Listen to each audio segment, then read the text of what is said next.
quite a few different ways of doing these. I'm going to give you one that I think is the nicest looking way to start with to get to the technique, and then show you some of the variants. The illusion you want with snake arms, just again, it's this sort of movement. You want to give the illusion that your arms can move like a snake and that there aren't any joints involved. And the easiest way to start getting that illusion is actually to start with the arms pretty much around horizontal. We'll do it with one arm first, but you'll see, because from here, it's much easier to get that illusion. So they start getting big, you start to see elbows a little bit more. It loses that illusion. But if you start with your right arm, take your right arm out horizontal, and you're going to work with some little lifts and lowers of that arm. It's starting shoulder, but it's a subtle lift. It's not shoulder up into your ear, it's just a little bit of a lift of your shoulder, just like so. A little bit of a lift there with the shoulder. Then a little bit of a lift with the elbow. And actually, as it lifts, it rotates a little bit.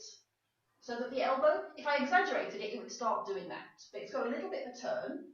And then the wrist comes up, and then the fingers come up last. And you actually come back down reversing that. So drop the shoulder, drop the elbow, drop the wrist, and drop the fingers. And so you get this little floating movement that has a little bit of rotation in it. Give that arm a break, try the other arm. Same again, start with it roughly horizontal and keep this small for the moment. You're thinking a little bit shoulder, a little bit of elbow, and rotating a little bit of wrist, a little bit of fingers, and then down, down, down, down. Up, up, up, up, and down, down, down, down. And then see if you can get that going as smooth as possible, which is kind of the key thing for your snake arm. So if you come back to one arm, keeping it small still, see if you can just make it up, up, up, up, down, down, down, down. This is a really good thing to practice somewhere where you have a mirror. Although Zoom is also very handy for this because you can see yourselves on Zoom, because you're trying to get rid of any angles. So you're trying to get a real sense of flow rather than a sense of chunk, chunk, chunk, chunk, which kind of starts looking like body popping or breaking, and it's not our normal styling for snake arms.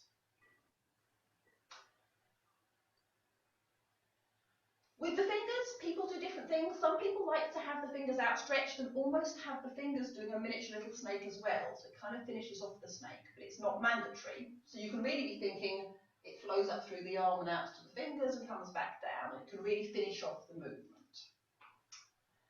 And then once you've got the idea of how it's moving, snake arms are actually alternating. So if you now have a play with both arms out, what actually happens is that if you start with the right arm going up, as that right arm comes down, you start to lift the left.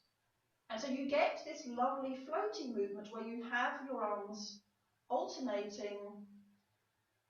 And so you kind of want that idea that your arm is acting like a little curve, and particularly you don't want to see obvious elbows. You know, it's not walk like an Egyptian. You really want to try and get that sense of your arms being somehow just able to beautifully curve. Now, I mentioned multiple options.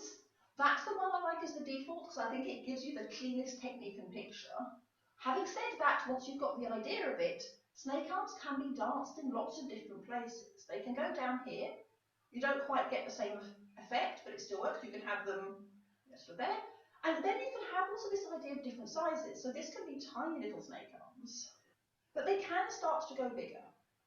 Inevitably, you will start to see a little bit more elbow as they go bigger, but you're looking to minimize that as much as possible. You will also start to find they are relatively hard work on the shoulders, around the back. So take them gently, do some little shrugs, keep them comfortable. And you can start, as I said, playing with big snake arms, medium snake arms, little tiny snake arms. They can float low, they can float medium, they can float high, but they're not as obvious through the shoulders. And these are all your snake arms.